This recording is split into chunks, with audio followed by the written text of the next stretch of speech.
आज से संसद का बजट सत्र शुरू हो रहा है। एक महीने तक चलने वाले इस बजट सत्र में सरकार 8 जुलाई को रेल बजट और 10 जुलाई को आम बजट पेश करेगी। सत्र शुरू होने से पहले संसदीय कार्य मंत्री वेंकैया नायडू संसद के दोनों सदन में सभी दलों के नेताओं से मुलाकात करेंगे और सेशन में पेश होने वाले सरकार के एजेंडे के बारे में जानकारी देते हुए आम सहमति बनाने की कोशिश करेंगे। बजट सत्र में सरकार को घेरने के लिए विपक्ष ने भी रणनीति बना ली है। सूत्रों के मुताबिक कांग्रेस ने महंगाई और बढ़ती कीमतों को लेकर सदन में स्थगन प्रस्ताव लाने के लिए नोटिस देने का फैसला किया है। इसके अलावा बढ़ती महंगाई को मुद्दा बनाकर दिल्ली प्रदेश कांग्रेस अरविंदर सिंह लवली की अगुवाई में संसद का घेराव करेगी। आज से संसद का बजट सत्र शुरू हो रहा है, लेकिन विपक्ष के नेता पद के बारे में स्थिति अब तक साफ नहीं है। कांग्रेस सांसद मल्लिकार्जुन खड़गे और ज्योतिरादित्य सिंधिया एक प्रतिनिधि मंडल के साथ स्पीकर से मुलाकात कर लोकसभा में नेता विपक्ष का दर्जा दिए जाने की मांग करेंगे।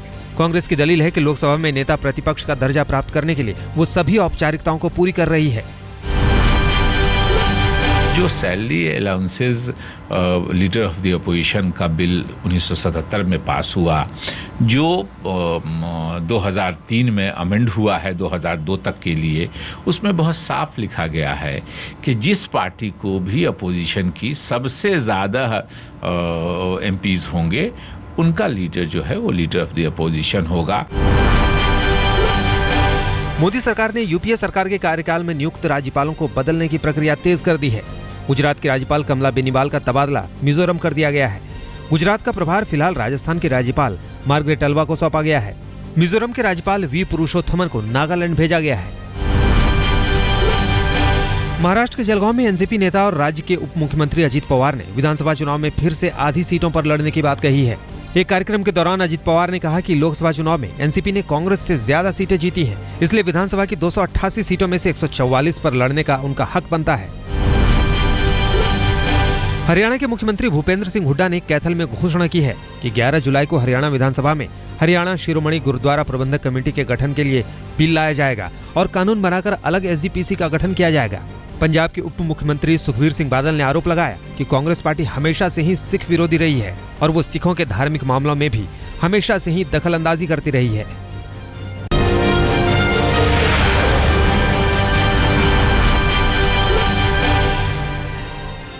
देश में गरीबों की संख्या तय करने के तरीके की समीक्षा करने वाली रंगराजन कमेटी की रिपोर्ट के मुताबिक भारत के हर 10 में से 3 नागरिक गरीबी रेखा के नीचे है। इस लिहाज से देश की करीब 29.5% आबादी बीपीएल रेखा के नीचे है। रंगराजन कमेटी की रिपोर्ट ने सुरेश तेंदुलकर कमेटी की रिपोर्ट को खारिज कर दिया है, जिसके मुताबिक सिर्फ 21.9% हिंदुस्तानी ही गरीबी रेखा से नीचे है। प्रसिद्ध अर्थशास्त्री सी रंगराजन के नेतृत्व में आर्थिक विशेषज्ञों की इस कमेटी का गठन यूपीए सरकार ने किया था। मुंबई का सेशन कोर्ट आज पल्लवी पुरकायस्थ हत्या मामले में सजा का ऐलान कर सकता है। इस मामले में पहले ही सज्जाद अहमद मोगुल नाम के शख्स को दोषी करार दिया जा चुका है। मुंबई में 2012 में पल्लवी की उसी के अपार्टमेंट में वॉचमैन रहे सज्जाद अहमद मोगुल ने हत्या कर दी थी। इस केस में सरकारी वकील उज्ज्वल निकम ने दोषी सज्जाद के लिए फांसी की सजा की मांग की है। इराक से हिंदुस्तान लौटने वाले भारतीयों की संख्या लगातार बढ़ती जा रही है। आज रात भी दिल्ली के आईजीआई एयरपोर्ट पर करीब 150 भारतीयों का जत्था भारत पहुंचा। इनमें से ज्यादातर उत्तर भारत के राज्यों के रहने वाले हैं। विदेश मंत्रालय अगले कुछ घंटों में विशेष विमान से इराक में फंसे और भारतीयों को वापस लाने का ऐलान पहले ही कर चुका है। पिछले दिनों जिस तरीके से मोदी सरकार ने कोशिश की, विदेश मंत्रालय ने कोशिश की, 46 जो नर्सें थीं उनको इराक से छुड़ाने में मोदी सरकार ने कामयाबी हासिल की। उसके बाद धीरे धीरे करके आप देख पा रहे हैं यहाँ पर तमाम लोग जो इराक से फिलहाल यहाँ पर आए हुए हैं और लगातार जो फ्लाइट्स आ रही है इराक से उसमें एक एक करके जो हिंदुस्तानी है उनको यहाँ पर पहुंचाया जा रहा है। जाहिर तौर पर कुछ लोगों को नाराजगी भी है क्योंकि सरकारी मदद नहीं मिल रही है और ऐसा कहा जा रहा है कि चूंकि रमजान है ऐसे में इराक में वीजा मिलना भी एक दिक्कत आ रही है और कई ऐसे भारतीय हैं जो फिलहाल इराक में फंसे हुए हैं और मोदी सरकार के लिए हिंदुस्तानी सरकार के लिए सबसे बड़ी चुनौती जो इराक में लोग फंसे हुए हैं उनको हिंदुस्तान तक पहुंचाना है। मुरादाबाद हिंसा पर गृह मंत्रालय ने यूपी सरकार से रिपोर्ट मांगी है। गृह राज्य मंत्री किरण रिजिजू ने कहा है कि रिपोर्ट आने पर कार्रवाई होगी। उधर मुरादाबाद हिंसा की पड़ताल के लिए बीजेपी ने भी 5 सदस्यीय जांच दल बनाया, लेकिन प्रशासन ने टीम को मौके पर जाने की इजाजत नहीं दी। जांच दल में शामिल विधायक सुरेश राणा ने एसएसपी पर राजनीति करने का आरोप लगाया है। बॉलीवुड में खान वार खत्म होने के फिर से संकेत मिले हैं। मुंबई में कल रात बाबा सिद्दीकी की इफ्तार पार्टी में शाहरुख और सलमान गले मिले। पत्रकारों के पूछे सवाल पर सलमान ने कहा कि ये करिश्मा सिर्फ बाबा सिद्दीकी ही करवा सकते हैं। पिछले साल भी बाबा सिद्दीकी की इफ्तार पार्टी में इन दोनों सितारों ने एक दूसरे को गले लगाया था। और ये काम बाबा सिद्दीकी नहीं कर सकते। बाबा सिद्दीकी नहीं होते क्या मौका मिलता है मिलने को। मैं यहाँ पर हमेशा जाते रहे इंशाल्लाह। इफ्तार के दिन भी देखने मिलेंगे।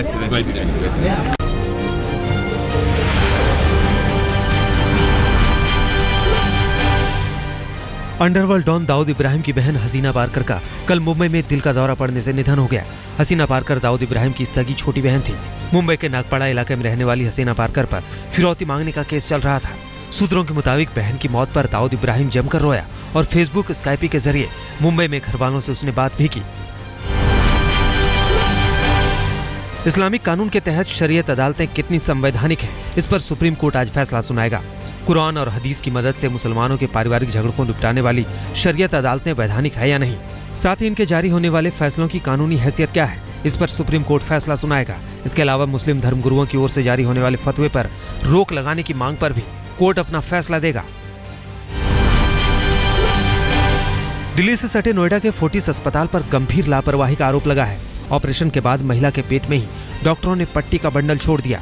महिला प्रसव के लिए अस्पताल में भर्ती हुई थी और 6 महीने बाद ऑपरेशन से पट्टी निकाली गई। साकेत थाने में केस दर्ज हो गया है। फोर्टिस अस्पताल ने मामले की जांच के लिए कमेटी का गठन किया है। आज टीम इंडिया के कप्तान महेंद्र सिंह धोनी का जन्मदिन है। इस वक्त वो इंग्लैंड में है, लेकिन इस मौके पर उन्होंने अपने एक प्रशंसक को नौकरी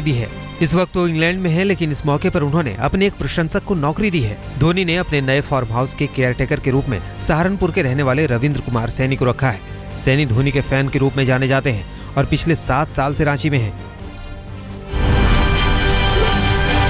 वाराणसी में साईं भक्तों के शंकराचार्य का पुतला फूके जाने के विरोध में सैकड़ों की संख्या में लोग दांडी स्वामी शंकराचार्य के समर्थन में लहुरा बीर स्थित आजाद पार्क पर इकट्ठा हुए। शंकराचार्य स्वामी स्वरूपानंद की आरती उतारने के साथ ही उस स्थान को गंगा जल से धोकर पवित्र भी किया गया, जहां साईं भक्तों ने शंकराचार्य का पुतला जलाया था। दिल्ली के मुखर्जी नगर में यूपीएससी के कुछ छात्र भूख हड़ताल पर बैठ गए हैं। उन्होंने अपने मुद्दे को सरकार तक पहुंचाने के लिए भूख हड़ताल का सहारा लिया है। छात्रों की मांग है कि सीसेट को हटाया जाना चाहिए। उनका कहना है कि क्षेत्रीय और हिंदी भाषा को महत्व नहीं दिया जा रहा।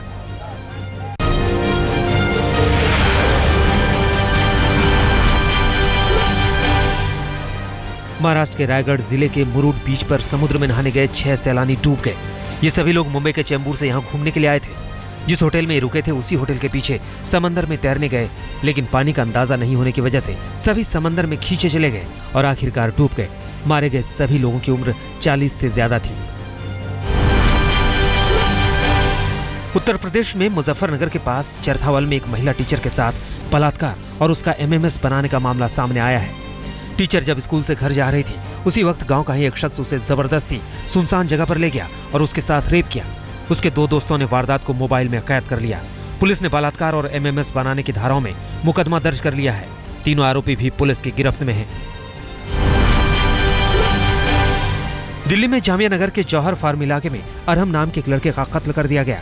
4 जुलाई की रात को 12 साल का मासूम अरहम बाल कटवाने घर से बाहर गया, लेकिन लौट कर घर नहीं आया। बाद में 10 लाख की फिरौती के लिए फोन आया, लेकिन बाद में पुलिस की छानबीन से खुलासा हुआ कि घर के सामने सैलून के मालिक ने पहले अरहम का अपहरण किया और फिर उसका कत्ल कर दिया। मुख्य आरोपी रिजवान की तलाश अभी जारी है। दिल्ली के चिराग दिल्ली इलाके में उस वक्त सनसनी फैल गई जब नॉर्थ ईस्ट के एक युवक का शव पास के ड्रेन में पड़ा हुआ मिला। विलुंग बाऊ नाम के उस शख्स की मौत शनिवार रात को ही ड्रेन में डूबने से हो गई थी। प्रत्यक्षदर्शियों के मुताबिक विलुंग खुद ही इस नाले की तरफ भागता हुआ आया और गिर गया। हादसे के पीछे की वजह जानने की पुलिस कोशिश कर रही है। बिहार के नालंदा में हैवानियत का एक ऐसा खेल खेला गया जो अब से पहले ना तो देखने को मिला था और ना ही सुनने को। नालंदा में रिक्शा चलाने वाले एक शख्स के शरीर में हैवानों ने स्टील का ग्लास डाल दिया। सदर अस्पताल में एक्सरे के दौरान डॉक्टरों ने देखा कि रिक्शा चालक के पेट में करीब 4 इंच का स्टील का ग्लास फंसा है। जटिल केस होने की वजह से उस शख्स को पटना रेफर कर दिया गया है। तमिलनाडु के तिरुवल्लुर में एक 20 फीट ऊंची दीवार गिरने से 11 लोगों की मौत हो गई है। दीवार का निर्माण एक निजी कंपनी करवा रही थी। निर्माण के दौरान ही हादसा हुआ, जिससे उसके बगल में बनी झोपड़ियों में रहने वाले लोग इसकी चपेट में आ गए। कंपनी के मालिक रामानाथन और बालू को पुलिस ने गिरफ्तार कर लिया है। इसी तरह के हादसे में कुछ दिनों पहले चेन्नई में भी एक 11 मंजिला निर्माणाधीन इमारत के गिरने से 61 लोगों की मौत हो चुकी है।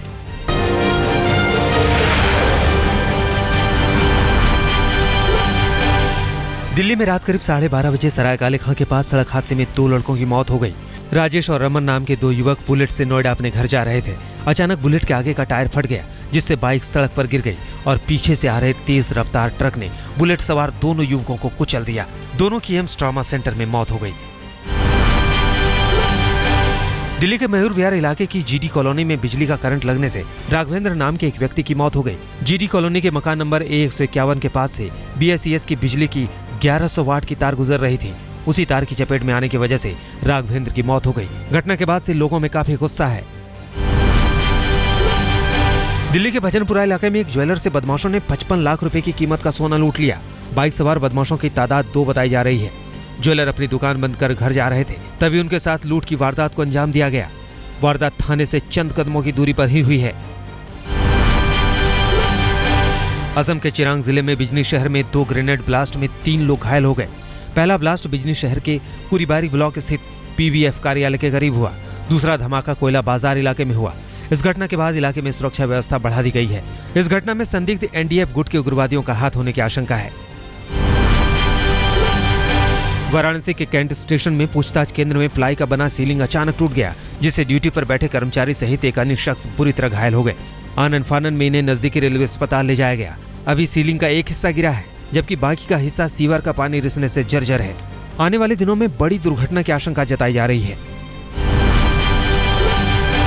बिहार के वित्त मंत्री और JDU के कद्दावर नेता विजेंद्र प्रसाद यादव के नाती के अपहरण की आशंका जताई जा रही है। 12 साल का मनीष 1 जुलाई को ही बिहार के सुपौल जिले के पिपरा ब्लॉक से स्कूल जाने के दौरान गायब हो गया। हालांकि अभी तक फिरौती के लिए कोई फोन नहीं आया है। पुलिस मंत्री जी के नाती की तलाश कर रही है। फुटबॉल वर्ल्ड कप के सेमीफाइनल की रेस से बाहर होने के बाद बेल्जियम के कोच मार्क विल्मोस ने अर्जेंटीना को एक आम टीम करार दिया है। कप्तान मेसी की तरफ इशारा करते हुए विल्मोस ने कहा कि अगर एक शानदार खिलाड़ी को छोड़ दें तो अर्जेंटीना की टीम में कोई दम नहीं है। अर्जेंटीना ने प्री क्वार्टर फाइनल में बेल्जियम को 1-0 से हराया था। क्वार्टर फाइनल में कोस्टारिका के खिलाफ एक्स्ट्रा टाइम के अंतिम लम्हों में गोलकीपर बदलने का फैसला लेने के लिए नीदरलैंड्स की मीडिया कोच लुइस वैन गाल की जमकर तारीफ कर रही है। गाल ने टिम क्रूल को मैदान के अंदर भेजा और उन्होंने पेनाल्टी शूटआउट के दौरान 2 गोल बचाकर नीदरलैंड्स को जीत दिला दी। हाशिम अमला के 13वें वनडे शतक की बदौलत दक्षिण अफ्रीका ने मेजबान श्रीलंका को कोलंबो में खेले गए पहले 1 दिवसीय मैच में 75 रनों से हरा दिया। पहले बल्लेबाजी करते हुए मेहमान टीम ने 50 ओवरों में 5 विकेट खोकर 304 रन बनाए। अमला और कप्तान AB डिविलियर्स के बीच 151 रन की साझेदारी हुई।